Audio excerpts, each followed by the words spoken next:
This car is definitely beat up. There's quite a few problems with the paint.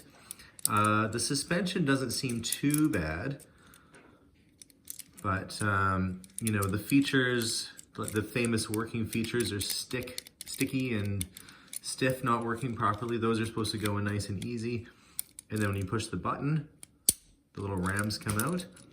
So it's got potential, but nothing is really working right on it right now. What I have to do is basically disassemble it. You can kind of see on the car, if we look at it, there's a dent in the roof. Somebody's probably stepped on it at some point. Oh, this car is going to need some major TLC. Now, I'm going to try my best to save as much of the originality of the car as I can. I don't think I'm going to redo the base on there because that's original. Same with the tires. I'm going to focus mainly on repainting the body and making it a working vehicle once more. So, first thing we have to do on this car, in order to disassemble it, is you flip it over and you'll see this car, some of them have 2 rivets, one at the front, one at the back. This car only has 1 rivet right there, and that will need to be drilled out. With that rivet out of place, we'll be able to pull it out of the front body retaining clip that's on the front, and we'll be able to see what we're working with. So I've got to go downstairs and find my drill, and we're going to drill out that little rivet. To complete this restoration, I'm going to be using a few new replacement parts. In this case, I've bought them from a company called Recovery Toy at recoverytoy.com. They've sent me out a new suspension piece, which I am sure that I'm going to need because the seat is not clipping down properly, a replacement sunroof, and even an extra bad guy, because they're often missing those bad guys.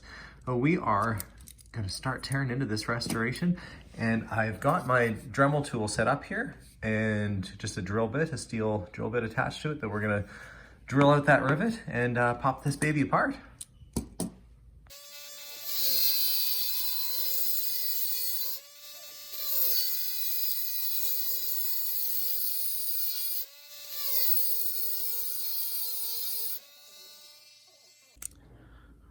With the rivet drilled out, I can now very gently remove the chassis, which reveals the inside of the car.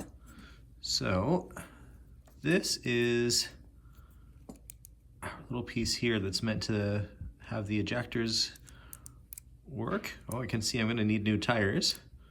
But actually that plastic piece doesn't look that bad. That might not be my problem. My problem might be with the seat mechanism itself.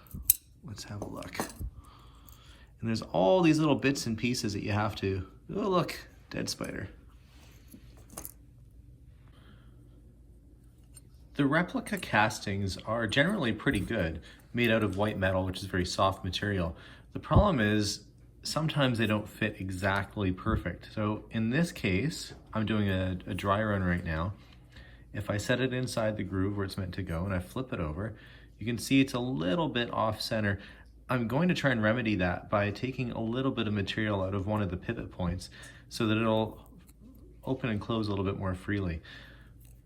I'm just going to make sure I take it off the right spot. I think it's got to go over that way more. So we'll just do a little bit of grinding.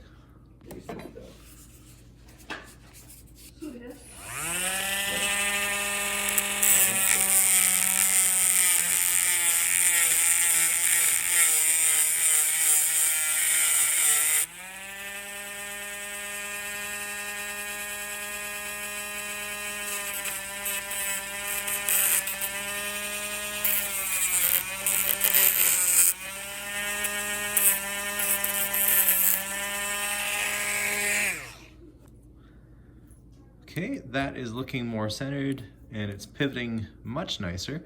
Still have a little bit of a dent that I have to take out. And this metal on the original casting is pretty soft as well. Sometimes you can even just give it a little bit of a push with your own hand and bring it right back out again. But that's gonna take a little bit more work. So I'll get a tool in there to fix that up.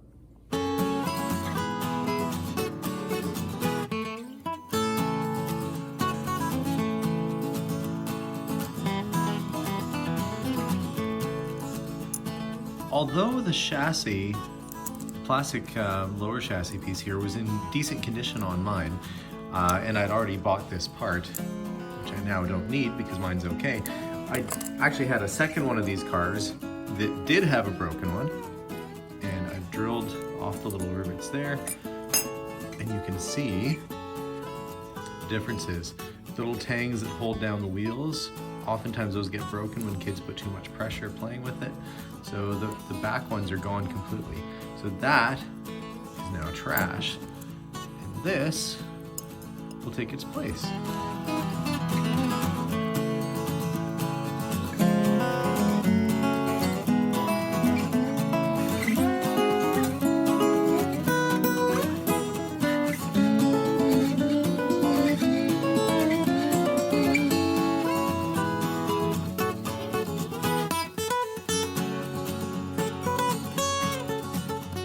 Now normally I could just go out and get some paint stripper and that would take this right down. I'm using sandpaper, a brush, and a dental pick because the stores that sell the wood stripper are closed right now, and I want to get this done. The reason I am not going around here with the sandpaper is that I don't want to sand off any of those fine details. So we're going to kind of go around with the dental pick and just clean out all the little grooves so that when I do respray this, we'll still have that detail left behind and won't get painted over.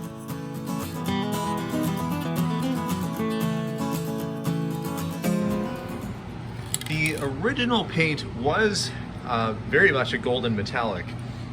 This looks incredibly shiny. That's optimistic. It's not going to come out that shiny. It's not like going to be chrome, but I am using a metallic finish gold paint. We're going to give this a try and see if it gives it a nice bright golden finish, just like Goldfinger.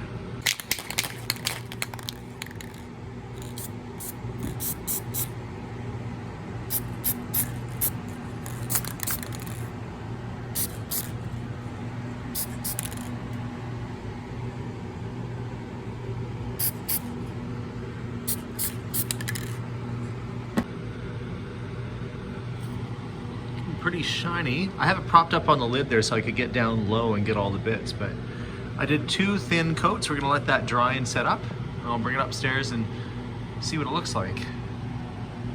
Oh, and I did the other one too. I figured, heck, while I was at it, I may as well paint both bodies at the same time. So I guess this is a 2-for-1 deal today. Now that the body is painted, it's just missing a little bit of detail work. The grille and the bumper all need to go silver. Same with some of the other details. So I have to use a fine brush and just your regular old Testors model paint for silver and do all the trim and just kind of bring those details back up like it would have been on the original model.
Well, that looks much better, and all the little features are working on it, and I think I know just the right place for it.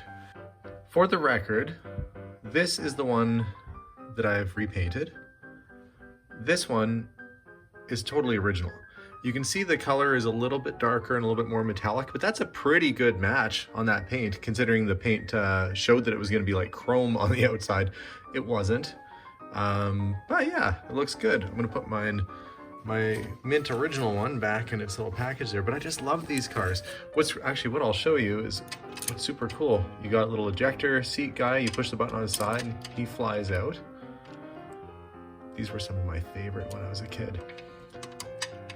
The little bullet shield for the back. And of course the front, the battle rams and the machine guns that pop out of the front right there. Just really fun little toys. And we got our restored one is all working in. I'll see if I can push little buttons on that one. There they go. So functioning, working, much cleaner looking than it was before. Now I'll put mine away. And there we go.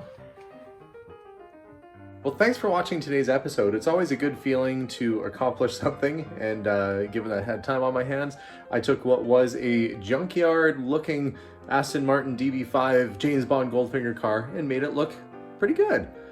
So I've got this all back together now. I'm going to put it in the showcase with its friends, and we're going to call it a day. Thanks so much for watching, guys. Have a great day, and bye for now.